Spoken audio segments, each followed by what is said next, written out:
Let's quickly run through setting the time on a Casio W-736H. To enter our time setting mode, we're going to press and hold our adjust button. We'll hear the watch beep and now our seconds will start flashing. We can now zero this with our start button. To enter the next setting, we're going to press mode. Now we can see our hours start flashing.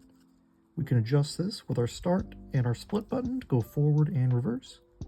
It's currently 1 p.m. where I live. We'll press mode again to go to our next setting and we'll set that.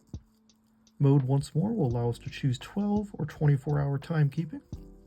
Mode again will allow us to set our year. Mode again will allow us to set our month.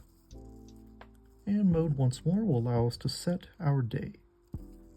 Once we're done with all that, we'll simply press adjust once more, and now our watch will be set. Another cool feature of this watch is the vibration alarm. So to enable the vibration, we're simply going to press and hold start from our timekeeping menu.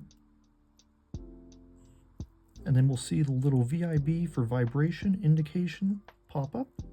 And then to go back to beep, we want to press and hold start again. Just like so. Thank you guys so much for joining me in this quick time setting tutorial. I really hope that it was clear and helpful. If you're interested in more tutorials and watch related content, please do consider subscribing. Thanks everyone.